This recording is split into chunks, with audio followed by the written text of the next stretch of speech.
एक अंधेरी रात, एक जानलेवा साजिश और एक खौफनाक कत्ल जिसने पूरे मेरठ को हिला कर रख दिया।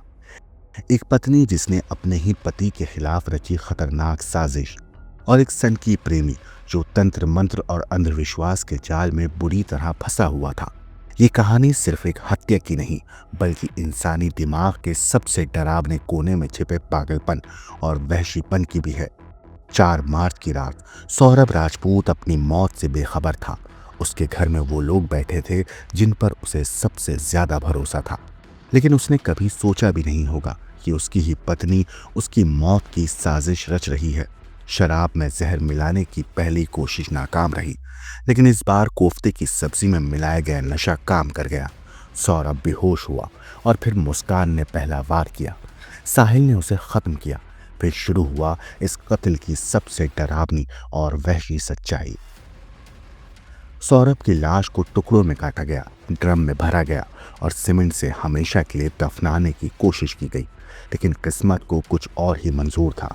कत्ल के बाद मुस्कान और साहिल बिना किसी डर के हिमाचल घूमने निकल गए, जैसे कुछ हुआ ही नहीं।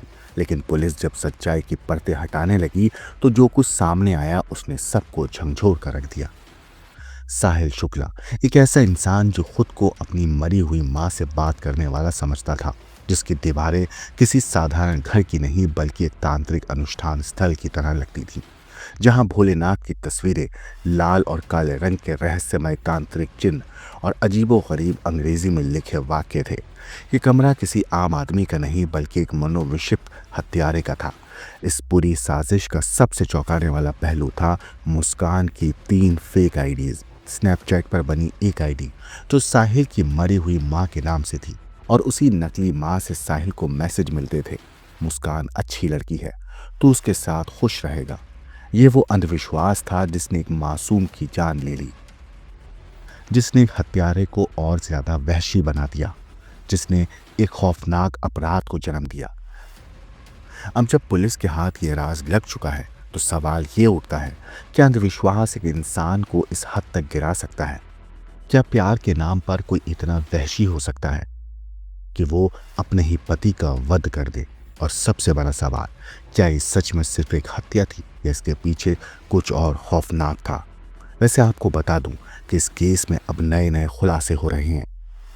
पुलिस ने बताया है कि मुस्कान अपने प्रेमी साहिल के साथ मिलकर काफी वक्त से पति सौरभ की हत्या की प्लानिंग कर रही थी। 2 बार उनका प्लान फेल हो गया था, लेकिन 4 मार्च को वो अपने मंसूबों में कामयाब हो गए। उस रात मुस्कान और साहिल ने सौरभ को न सिर्फ मौत के घाट उतारा, बल्कि बाद में शव के टुकड़े टुकड़े कर उसे ड्रम में भरकर सीमेंट से जमा दिया। और तो और, कत्ल करने के बाद दोनों बेफिक्र होकर हिमाचल घूमने निकल गए, जैसे कुछ हुआ ही ना हो। वैसे बताया जा रहा है कि साहिल शुक्ला तंत्र मंत्र और जादू टोना में बहुत विश्वास करता था। ये बात उसकी शादीशुदा प्रेमिका मुस्कान को भी पता था। साहिल की मां सालों पहले मर चुकी थी, फिर भी साहिल को यकीन था कि मरी हुई मां से उसकी बात होती है। इन सब के बीच पता चला कि मुस्कान ने स्नैपचैट पर 3 फेक आईडी बना रखी थी, जिनमें एक आईडी साहिल के मां के नाम से थी। मुस्कान इन तीनों अकाउंट से चैट करती थी। इस केस का बेहद भयानक पहलू साहिल का घर भी है, जिसकी दीवारें साधारण नहीं हैं। उसके घर की दीवारें एक सनकी तंत्र मंत्र में डूबे खतरनाक इंसान के मनोविज्ञान को दर्शा रही थीं। पुलिस को दीवारों पर भगवान भोलेनाथ की फोटो तो मिली, साथ ही साथ लाल और काले रंग से उकेरे गए रहस्यमयी तांत्रिक चिन्ह और अंग्रेजी में लिखे कुछ अजीबोगरीब वाक्य भी नजर आए। ऐसा लग रहा था जैसा ये कमरा किसी साधारण व्यक्ति का नहीं बल्कि किसी खतरनाक सिद्धि साधक या मनोविक्षिप्त हत्यारे का हो। अब इस मामले पर मेरठ के एसपी सिटी आयुष विक्रम ने कहा है कि मुस्कान और साहिल ने कत्ल को अंजाम देने के लिए मार्केट से 800 रुपए का चिकन काटने वाला चाकू खरीदा था। प्लास्टिक के ड्रम और सीमेंट का भी इंतजाम किया गया था। पहली बार सौरभ को शराब में नशे की गोली मिलाकर देने की योजना थी, लेकिन उस दिन सौरभ ने ड्रिंक करने से मना कर दिया था। ऐसे में प्लान फेल हो गया। फिर 4 मार्च को कोफ्ते की सब्जी में नशे की गोली मिलाकर सौरभ को दी गई। बेहोश होने पर चाकू से उसकी हत्या की गई। पहले वार मुस्कान ने किया, आखिर में शव के टुकड़े कर ड्रम में भर दिया गया।